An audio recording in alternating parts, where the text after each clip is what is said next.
and tonight we're speaking with guitar player Stephen Anthony Gregory. How are you doing tonight, Stephen? Really good. How are you doing? I'm doing great now. Now, I understand you're from the Thousand Oaks area in Southern California, and first thing I'd like to say is until your publicist sent me, sample of your latest CD via downloadable link, I'd never heard of you before, and part of what I really enjoy about what I get to do is introduce people to musicians that I really enjoy, and up and coming musicians like yourself. And one thing that really impressed me right off the bat about your CD was while you're quite the shredder, it's not a shred fest. And what I mean by that is every song on the CD, kind of has a personality of its own. You shred in places, where it's meant to be. Everything kind of fits the song, if you will. So what I'd like to start off asking about is who were some of your influences as far as guitar players? Cool.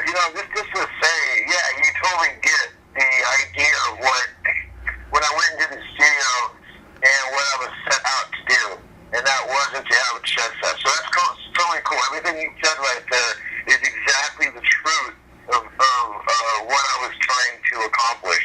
And my influences, they start off back, as a young boy, I was listening to Zeppelin, and then one day Black Dog caught my ear, and I was just like, man, the vocals that Plant put out on that song was so awesome. Yeah. I just knew I had to be a musician, and I wanted to be a frontman. I knew I couldn't sing like that, so I wanted to express myself on guitar.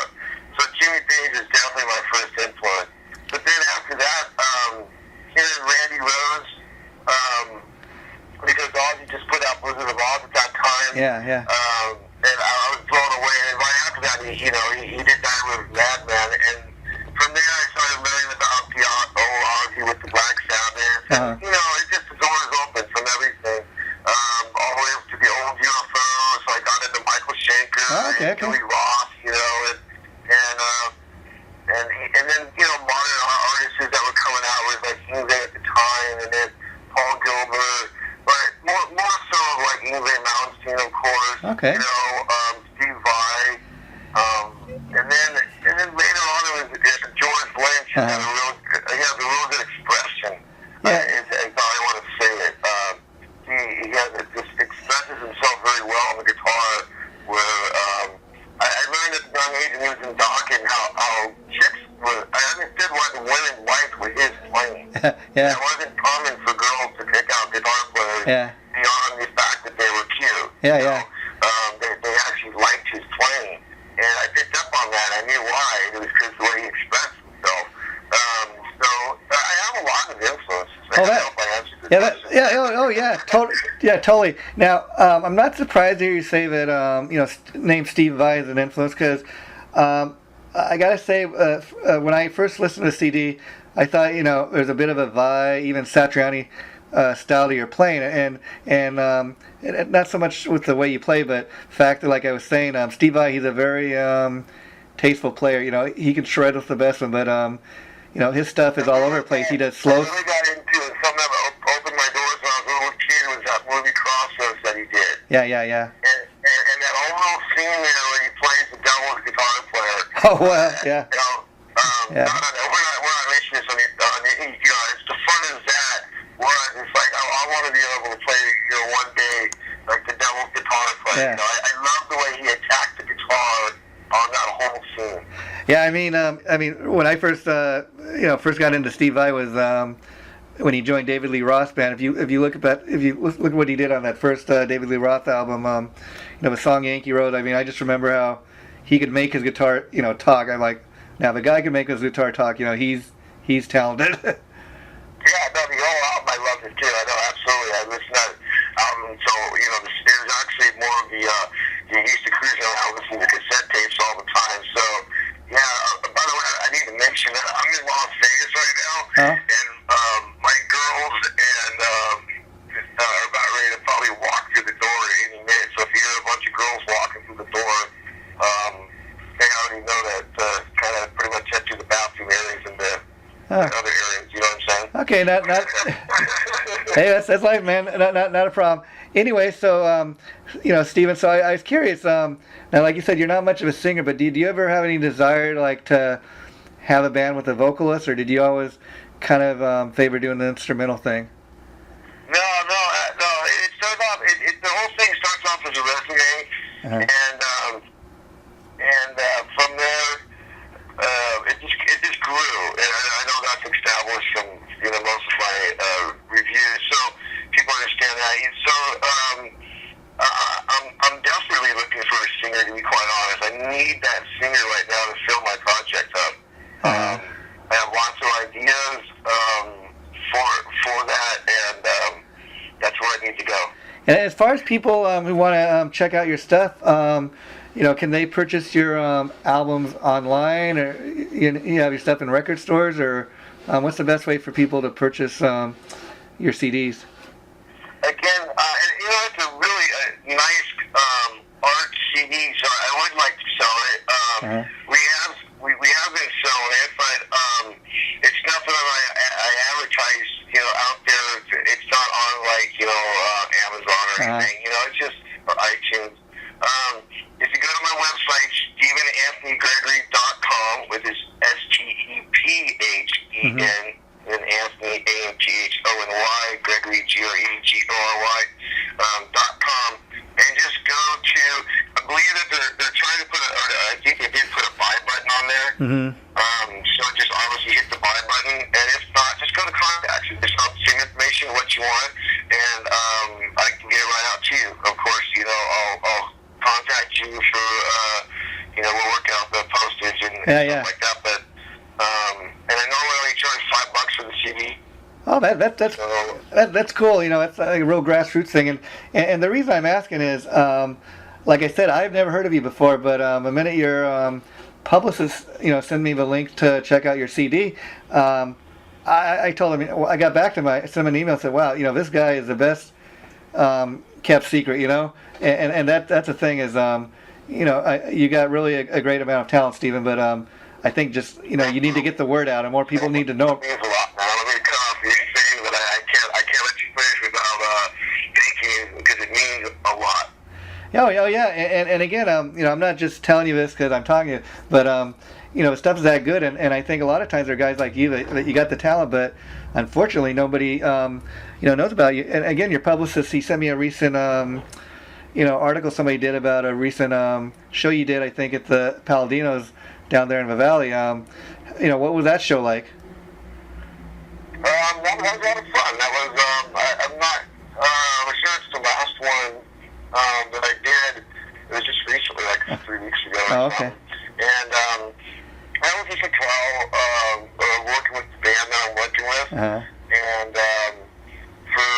I threw another guitar player just to fill in all the tracks and stuff of the rhythm backing tracks that I normally that I've created on my CD. Yeah. I just wanted it really full sounding. So I worked with another guitar player for a little bit there, and we just went out and had a lot of fun. And it was a fun show. But again, it's to target towards looking for that singer. We need that singer.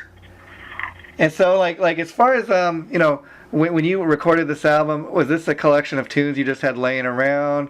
And these are more just like guitar solos, they're full blown, instrumental. So, as far as talk a little bit about the recording of these track of these songs you had laying around for a while, or were they written and recorded right in the studio? No, that's a great question. I'm glad you asked it, because that CD, it took a little spiritual ride with me. At the time that I got the idea to create a resume, you kind of go, you get ideas, and then you have to start growing your idea. Yeah. So I got my idea of, I'm going to start a resume in order to get into an established project or create one on my own. So now or another, I'm going to make this happen.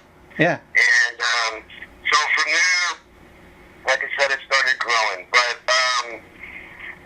what I want to do with it is the girls just came back and it kind of distracts me. Was really to get into an established project, like I was saying. So when I was in the studio and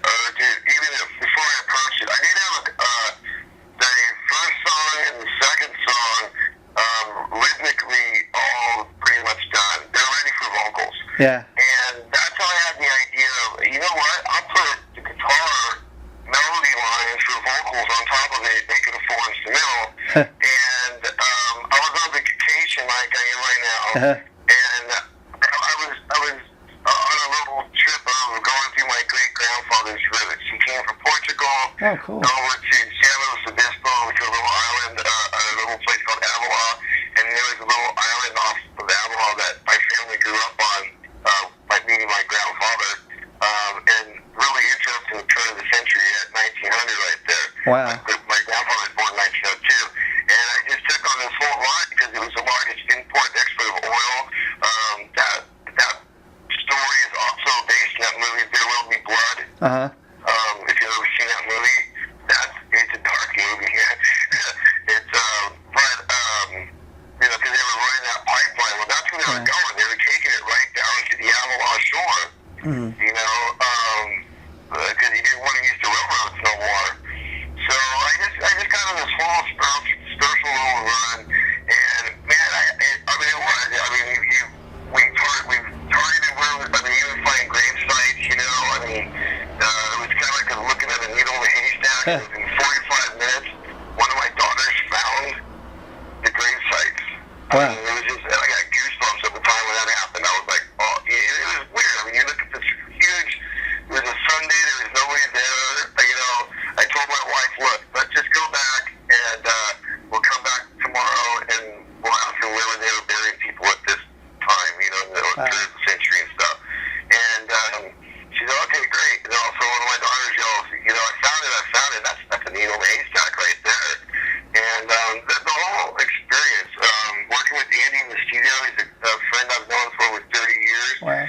And there was definite magic that was created in certain moments. So none of the leads were done until I went into the studio.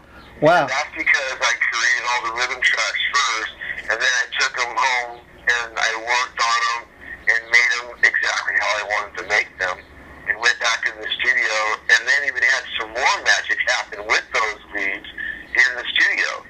Wow. So, Wow. a couple little mistakes that, and I don't really call mistakes, but it was just, I started, because they weren't there, it was more like I was grooving with the feeling of the solo, and I was soloing on top of it, and it just, the way it worked was really well. So it's definitely not a mistake. It was just something I was doing at the time. We looked at each other and were like, wow, it was just magic happening, and it was a lot of fun. It really was. I've been in lots of studios, lots of times, worked albums. Most of the time I've had a lot of fun doing it, but working with it was just me and Andy. We had nobody in there the whole time, and every time that I recorded over there, and it wasn't like set out to that. It just worked out that way. Just kind of going off the cuff. I hear you. Yeah, and the great thing about that story you just told, Stephen, I'm really glad you told us that, is a lot of people put on a CD like this and they'll think, oh, okay, this is just some guy just sitting in his studio, just kind of going off trying to solo or whatever, just doing his instrumental thing. It's amazing to hear that there's that much inspiration or stuff inspiring you to create this music, even though typically it's not music with lyrics or words, but there can be that much inspiration behind an instrumental. It just totally amazes me. Thank you. They say a picture says 1,000 words, and I wanted to make my music do that. Yeah, it's almost like that happened in my soloing, and I wanted people to understand that I can do more than just one thing. So every song had to be completely different from the other. Yeah, and it's almost kind of like connect the dots or being a painter. What I mean by that is when you're singing a song that has lyrics and stuff, it's much easier to tell a story. But when you're just doing instrumental stuff, there's you're kind of going with the flow, like you said, and it's amazing to just think that there's that much thought into instrumental music than what people think. Oh, you want to do it right. That's the thing. There's a lot of instrumental out there music, and I think you were talking about it in the beginning and being very cordial about it. Yeah. But straight up, I don't like fiddle playing. Yeah. And you know what I mean. And it isn't not an insult for anybody. It's sometimes you hear it out there, and it turns people off the instrumental. And I wanted to be very relatable to the normal listener instead of just having the musician like me. Yeah.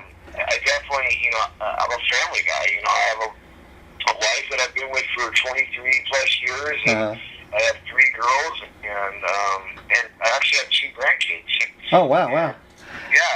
I should be young, no. But things have just always kind of work. As long as I work real hard, I've noticed that things will work for me. So, yeah. Let me ask you, Stephen. On that note, are you like a lot of working musicians today, where music is not your only way you make a living? You got a day job, and that kind of helps you, do your musical thing on the side. Well, see, I took it in a different direction than most people do, and you have to be pretty selfish in this business in order to make it. Yeah. And with my wife, I wasn't going to do that. My dad raised 3 boys and stuff, and I don't know. It was my ethics and morality that I needed to keep in place.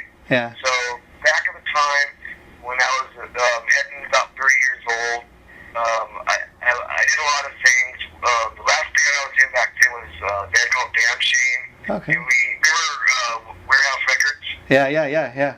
I had a distribution through them, so I had all the side, and we were, always the headlining act on the strip in Sunset. And so I grew up kind of that way.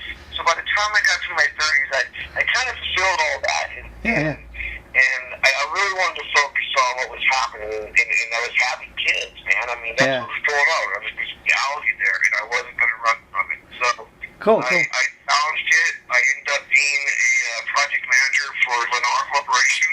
Okay. And I did that until the housing market fell. And it was just a coincidence that at that time when the housing market fell, I didn't do anything stupid, so I was pretty okay. And my kids were all starting to get of age. Wow. So my wife talked about it, and we said, you know what? Make yourself happy, she says, and just do what you want to do. Make your own job. And I can go out and create a business, but this is my business. This is what I do. Yeah, exactly. And that got all respect for you doing that. And the thing is, like you're saying, back in when you were, that's. Because I've been, working and stuff, but I never put down my guitar. I never stopped buying equipment. I never stopped recording and doing those things because I knew how. Yeah. So I'd give them for gifts, to my grandmother and stuff. Here's a song for you. I always kept trying to at least work with things and stuff, so it wasn't hard for me to jump back into it. I'm very eager to. And let me ask you, Stephen. You're probably about the same age as I am. Back in the '80s, they had every major band had a guitar hero. You had your guys like Warren DeMartini, Randy Rhoads, like we were talking earlier, Eddie Van Halen. Nowadays, it's not so much the case. I mean, guitar heroes are a lot fewer and in between. And what I mean, you got a lot of the classic guys still doing it, but not every band has a guitar hero these days. Why do you think that is?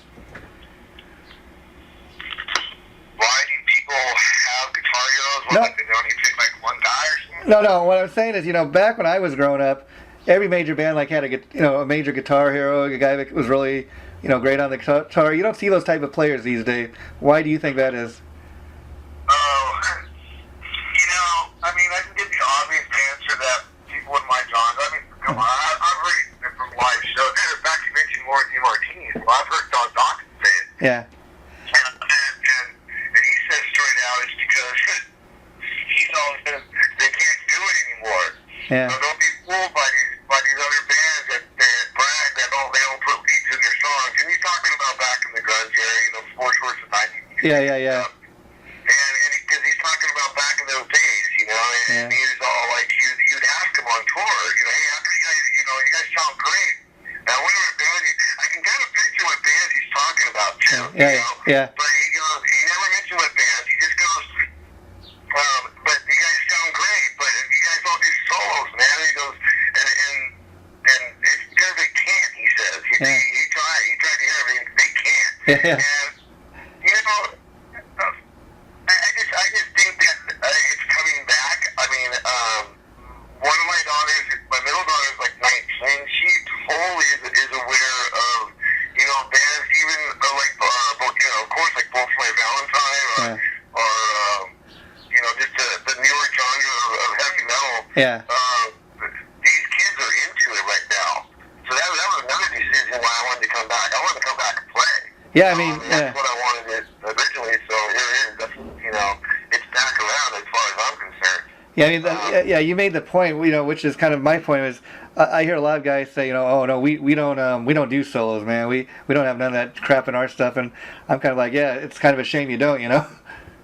Yeah, can they? Yeah. Solo. Yeah. And if your solo is it not noodling? Is it something that's grabbing, that's focused around the song, and not losing from the song, you know? Yeah. You make the perfect point. Like, that's one thing I really enjoyed about listening to your CD is everything is not so much about you know, a flash, you know, being flashy. It has to really fit the song. I mean, it doesn't matter really if it has lyrics or not. You got to be able to put on the song and really be able to get into this song. Because, you know, if you had a CD full of 10 songs that sound exactly the same, nobody would bother listening to it. So, you know, that's what I really like about the CD. It's really tasteful, and every song really has a personality of its own. Yeah, you really got the full focus of what I was trying to do, and I really appreciate that. I thank you so much for your words right there, because you did it. Yeah, and That's what we're trying to do. And it was weird, but we talked about it in the studio too. I mean, I remember talking with Andy when he came up to the I call it my ballad, the song Gregoria. And I remember looking right at Andy, and I'm all, Andy, I just don't feel him shredding like in this song. Yeah. You know, and Andy's like, you know, he supported me with it. He's a metal guitar player too, and he's just like, yeah, I don't need it. Just keep doing what you're doing. That's what he said. He's all, just keep doing what you're doing. And so I did. But then, you know, as you can hear in your ear, there's some pretty tasteful little arpeggi, little sweet tapping things I put in there and stuff. And they're so quick on the feel that, you know, it's not like a noodling thing. It's a part of what I'm doing. It needs to be there.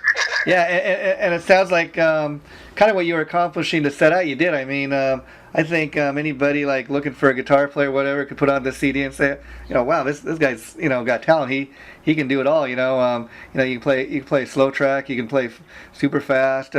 You could almost do whatever you know, whatever a band's looking for. I think. And so, like, talking a little bit about wanting to get in a band that has a vocalist, you want to continue doing your own type of thing, or would you rather join an existing band? I would love to fall into an existing project that's you know, got their thing going. I mean, I've seen a lot of that recently in the last few years too. I mean, look at, and they're all perfect fits too. Yeah. The guitar player that replaced K.K. Downey for Judas Priest. Wow, yeah. I mean, that guy looks like K.K. Downey, you know? Yeah. He's a perfect fit for the band, but I'd love to fall into a situation like that. Absolutely. Yeah, you know, it's funny. It's funny you bring that up because, you know, I mean, he seems to be a pretty talented guy in his own right. He can play pretty good.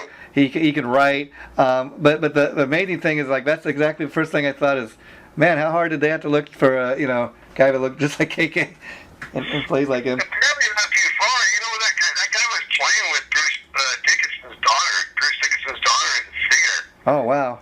Yeah, so they were all in the know of somehow, you know what I mean? Yeah.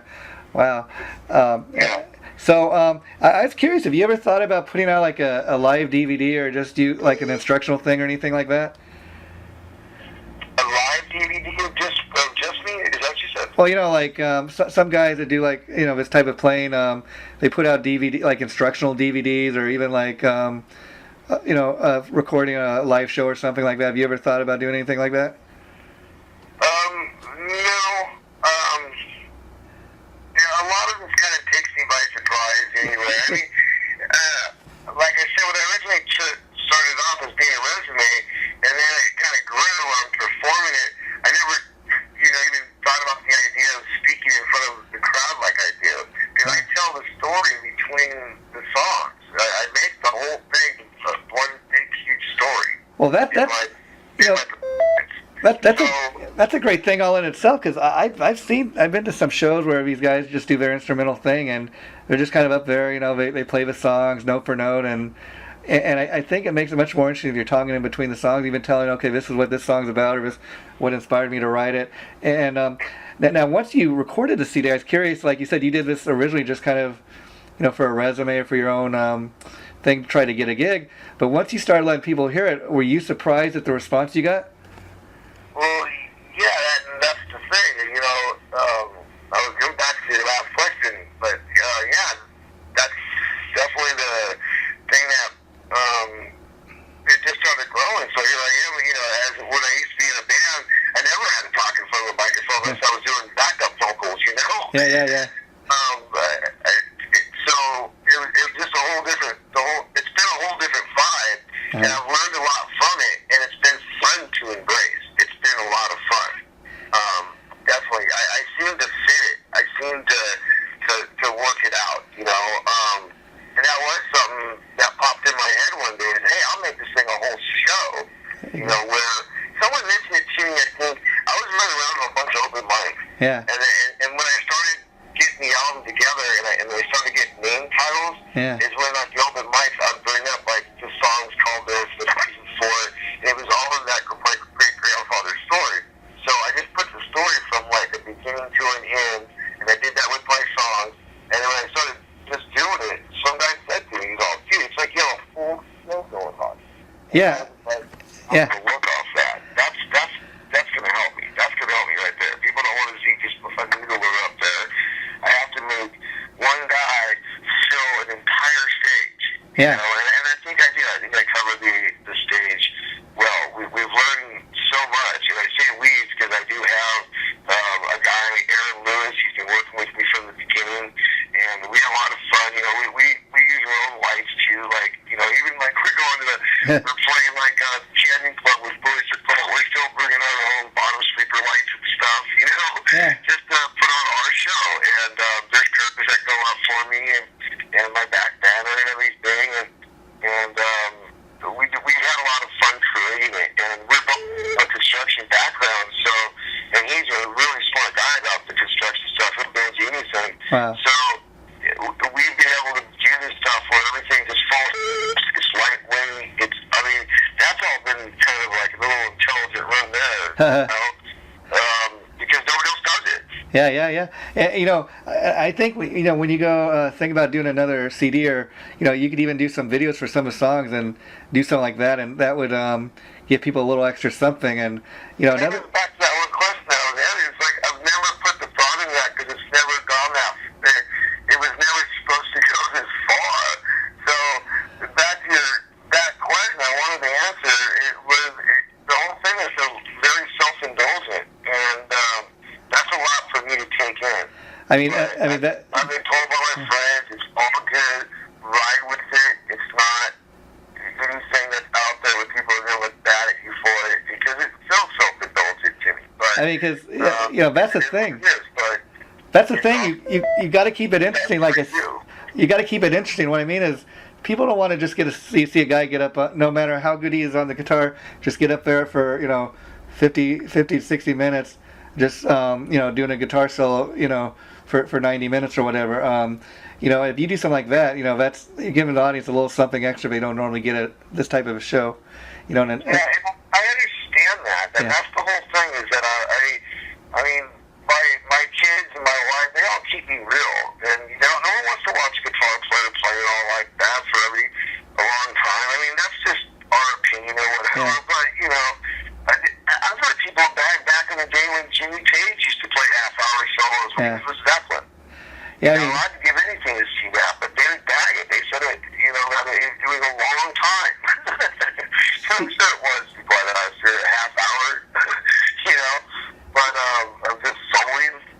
Yeah, and the best compliment I can give you, Stephen, see, that's why you're getting all this positive feedback from people, because you're not getting on stage trying to sound like Eddie Van Halen or Steve Vai or Randy Rhoads or anybody. You're just getting up there doing your thing, and at the same time, like we've been talking, you're putting a little bit of originality into this. Who else but Stephen Anthony Gregory ever thought about getting up on stage and telling the story behind the songs or something like that? I mean, there's a real originality here, and that's what I think you got going for yourself. You're just doing your own thing. You're not trying to emulate anybody. No, and that's the thing. I want to keep that real true and real honest. I'm definitely, when it comes down to let's just say Steve Vai. Yeah. Steve Vai is the guy is one that I don't got to put on the show. I don't know if you've seen the show, but the show's quite incredible. Yeah. He keeps you there for 2.5 hours. And you got. God, I didn't even want to go to the bathroom because I was afraid I was going to miss something. I mean, his drummer comes out, acting like a robot. Yeah. Just weird stuff. It's constantly happening. So I wanted to make sure that in my 45 minutes to an hour time, whatever I get to play, I wanted to make sure that I'm filling up the stages. That's what I meant. Yeah. I mean, a guy like. I've seen other artists that are great, and I've seen people starting to leave because they're playing too long.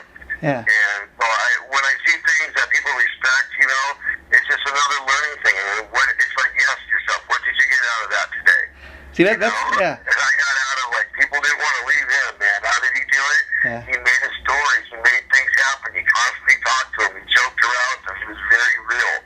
And I just think that you stay true and kind of work with yourself a lot, and don't just go out there raw. I mean, I worked with myself and stuff. I practiced over and over and over before I did that in front of people.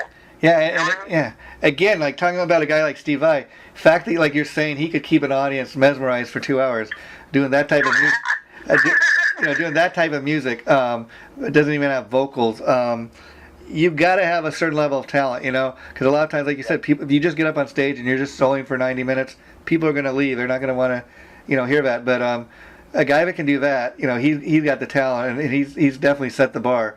And he does have a lot of vocals in his song now. Yeah. He sings himself. Yeah. But he does put on a big instrumental show too. So but he's putting on 2.5 hours. Yeah. So he's got to come up with 10 times the things that I'm even thinking about. You know what I mean? Yeah. I was just putting an example of a guy that can put on that long, and it's pretty rare to see. Yeah. And so when I see something, I want to learn from it and grow from it. And what can I do from that? And be myself.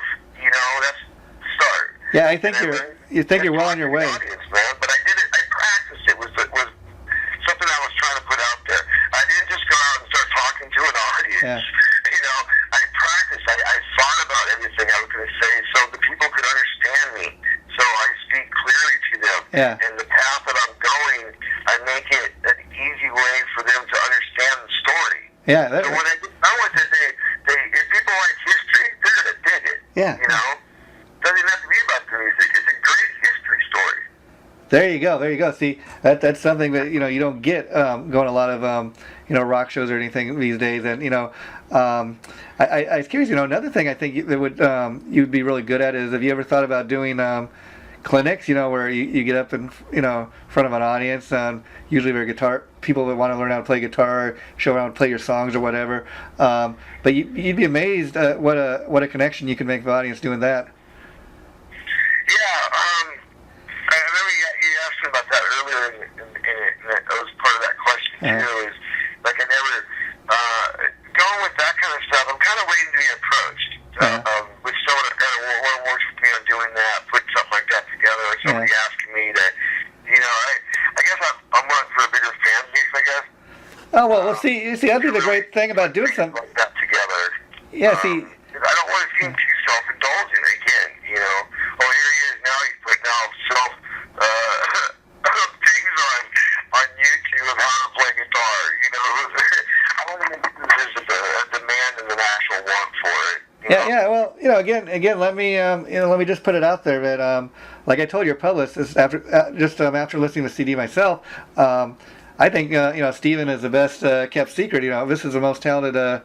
And I'm not just bullshitting you here, but you're one of the best guitar players I've heard in a long time, and and I think talent like that is just a matter of more people knowing about you, more people getting out there. And I think even if it's just you trying to do a couple more live shows, that's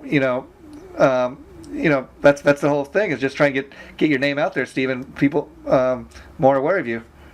Yeah, I really need to find a manager that can book and stuff. I had a manager I started off with, but it only lasted for like about maybe 2 months, and there's a lot of medical issues that was involved, and it was a sad thing, and it wasn't going to work out. But unfortunately, the guy had to drop all the people he had. So I never got to feel any of that. Yeah. You know what I mean? Yeah. I've been doing everything pretty much myself. But I do need. I was very happy when I found Doug. That was one good thing that came out of my manager. Yeah. Is that I found Doug. He's been a great publicist to me, and I don't need to say more of that. I don't think. Oh no. He's great publicist to me. So I think people that know him know that. So yeah. I really need that manager. I think that can put me out there. I would love to do like my guys. The shows that we do right now are instrumentals, and we got it down. Yeah. And we would love. I'm in Vegas right now. Why I'm here, but I'm not playing. Yeah. I need to be booked out in Vegas here. I need to be booked, everywhere, so I can get more exposure. But Yeah, I mean, really, that's the only suggestion I can give you is, I really, you seem like a real humble guy, and I don't really think you don't come across as self-indulgent to me.